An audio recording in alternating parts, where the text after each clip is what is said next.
आप देख रहे हैं मसाइल का हल चैनल। अला रसूलिहिल करीम अम्मा बाद फ़ऊज़ु बिल्लाहि अस्समीउल अलीम मिनश्शैतानिर रजीम बिस्मिल्लाहिर रहमानिर रहीम। नमाज की पाबंदी की जमात की फजीलत के हवाले से सईद बिन मुसय्यब रहमहुल्लाह बहुत बड़े ताबी हैं। सईद बिन मुसय्यब रहमहुल्लाह बहुत बड़े ताबी हैं। सैयदना अबू हुरैरा रज़ी अल्लाह तआला अन्हु के दामाद हैं, सहाबी रसूल के दामाद हैं, बहुत बड़े ताबी हैं, बहुत बड़े मुहद्दिस हैं। कहते हैं मैंने 40 साल तकबीर उला के साथ नमाज अदा की है। 40 साल, एक साल नहीं, दो नहीं, चार नहीं, 40 साल एक बंदे ने तकबीर उला के साथ नमाज अदा की है। आप उसकी नमाजें तो नोट करें कितनी हो जाएंगी। तो ये पाबंदी करना, अपने आप को पाबंद करना इबादत के लिए असल मकसद ही है। इबादत का असल इबादत ही है। इमाम हातिम रहमहुल्लाह फरमाते हैं एक दिन मेरी जमात रह गई और इमाम अबू इसहाक बुखारी रहमहुल्लाह मेरे घर आए ताज़ियत करने के लिए। कहते हैं हमारे यहाँ ये रिवाज था कि किसी की वफात पर ताज़ियत की जाती है, लेकिन जो मुहद्दिसीन का मामला था, अगर नमाज भी रह जाती, वो कहते हैं वो तो दुनिया की मुसीबत है, उसके लिए हज़ारों लोग ताज़ियत के लिए आते हैं, ये तो आखिरत की मुसीबत है। अगर जमात रह जाए तो हमें ताज़ियत करते थे, तकलीफ होती थी कि जमात क्यों रह गई है। ये जमात की अहमियत है। जमात की फजीलत के हवाले से आप इतना देखें, इमाम रबी बिन खसी रहमहुल्लाह, रबी बिन खैसम रहमहुल्लाह बहुत बड़े इमाम हैं। उन्होंने इतनी वो नमाज की पाबंदी करते थे, हदीस के अल्फाज हैं कि उनका एक हिस्सा मफरूज हो चुका था। मतलब ये है कि उनको फालिज का अटैक हुआ था, फिर भी वो नमाज की पाबंदी करते थे और उनको लेकर जाने वाला कोई नहीं होता था। लोगों को बुलाते थे, यार मुझे मस्जिद में लेकर चलो। लोग उनको कहते ए अबू मोहम्मद, ये उनकी कुनियत थी कि आप तो इतनी तकलीफ में हैं, शरीयत ने आपको इजाज़त दी है घर में नमाज पढ़ने की। कहते हैं मैं जब हय्या अला सलाह और हय्या अल फलाह के अल्फाज सुनता हूँ मैं तड़प उठता हूँ, बेचैन हो जाता हूँ कि कहीं ऐसा ना हो कि अल्लाह के नबी फरमाते हैं जो लोग ये आवाज़ें सुनते हैं उनको चाहिए घुटनों के बल चलकर मस्जिद में आए या अपनी सुरीन के बल चलकर मस्जिद में आए। मस्जिद में जमात की इतनी फजीलत है, इतनी फजीलत। इमाम आमिर बिन अब्दुल्ला रहमहुल्लाह फरमाते हैं कि वो इतनी तकलीफ के अंदर थे, मगरिब की नमाज का टाइम हो गया, दो बंदे उनको पकड़कर मस्जिद की तरफ लेकर जा रहे हैं और नमाज जमात की इतनी फजीलत लड़खड़ा रहे हैं। आखिरी वक्त है, बंदे की कैफियत पता चल जाता है, एक बंदा इस कैफियत में हो। लेकिन जब नमाज में पहुंचे, नमाज मगरिब में, तो पहली रकात अदा की जमात के साथ, दूसरी रकात में उनका इंतकाल हो गया था। जमात की फजीलत है। ये मस्जिदें जमात के लिए बनाई गई हैं। घर में नमाज पढ़ें, सुनते पढ़ें, नवाफिल पढ़ें, घरों के अंदर घरों को भी आबाद करें, लेकिन फ़र्ज मोमिन के मत के कहाँ होने चाहिए? मस्जिद के अंदर। ये मस्जिद का बनाने का मकसद भी है कि तुम अपने फ़राइज़ को मस्जिद में अदा करो, फ़राइज़ को मस्जिद में अदा करो।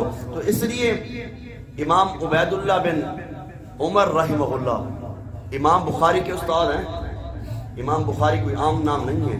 इमाम बुखारी वो शख्सियत है जिसने सहीह बुखारी की पूरी किताब लिखी है। उनके उस्ताद हैं उबैदुल्लाह बिन उमर। आप ये समझें वो कितने बड़े आलिम होंगे, कितने बड़े मुहद्दिस होंगे।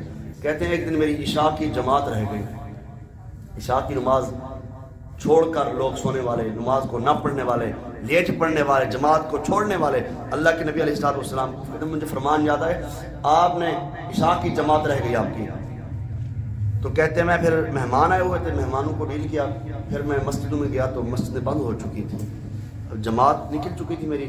कहते फिर मैंने इशा की नमाज 27 मरतबा अदा की। कितनी मरतबा? 27 मरतबा, कि वो 27 दर्जे मुझे मिल जाएं। आपने अकेले नमाज पढ़ी है, एक नमाज का सवाब मिलेगा आपको। आपने वो नमाज जमात के साथ अदा की है, आपको 27 दर्जे अल्लाह अजर अता फरमा देगा।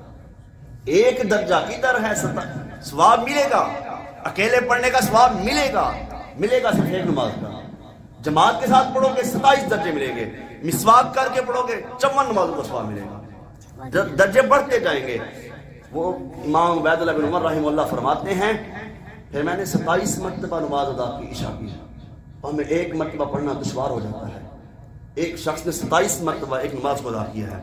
فرماتے ہیں پھر میں رات کو سو گیا, میرے خواب دکھائی دیا مجھے, اور خواب کے اندر میں دیکھ رہا ہوں گھوڑ سواری کا مقابلہ ہے, سارے گھوڑے دوڑا رہے ہیں, میرا گھوڑا سب سے پیچھے ہے. کہتے ہیں میں سپیڈ بھی زیادہ ہے میرے گھوڑے کی لیکن ہے سب سے پیچھے. اور قریب سے ایک شخص گزرا گھوڑے پہ, وہ مجھے کہتا ہے کہ آپ ہمارا مقابلہ نہیں کر سکتے. کہتے ہیں میں ڈر گیا, کیوں, وجہ؟ کہتے ہیں ہم نے نماز عشاء جماعت کے ساتھ ادا کی تھی اور آپ نے جماعت کے ساتھ ادا نہیں کی. کہتے ہیں وہ اس کے الفاظ نے مجھے بڑی تکلیف دی کہ میری جماعت رہ گئی. آج ہم جماعت کو ایسے چھوڑ دیتے ہیں, کوئی کام نہیں ہے. کیا کام ہے دنیا کے کام؟ یہ نماز سے زیادہ اہم ہے. کام پہلے بھی تو ہو سکتے ہیں نا, کام بعد میں تو ہو سکتے ہیں, کرنا تو کام ہی ہے نا. جماعت کی فضیلت ہے, جماعت کو مقام ہے, جماعت کی فضیلت ہے. مسجدیں جماعت کے لیے بنائی گئی ہیں. جماعت کو آپ لاگو کرو گے انشاءاللہ دنیا اور آخرت میں بھلائیاں مل جائیں گی. تو جماعت کی کوشش کریں گے نا آپ لوگ انشاءاللہ. نماز فرض جماعت کے ساتھ ضرور ادا کریں. نوافل سنتے ہیں آپ گھر میں پڑھنا چاہیں تو کوئی حرج نہیں ہے. جماعت کی اہمیت ہے. جو بندہ جان بوجھ کے چھوڑ دیتا ہے, اللہ کے نبی فرماتے ہیں میرا دل چاہتا ہے ان کے گھروں کو میں آگ لگا دوں. نبی علیہ السلام نے طائف والوں نے پتھر مارے, نبی نے بد دعا نہیں کی تھی.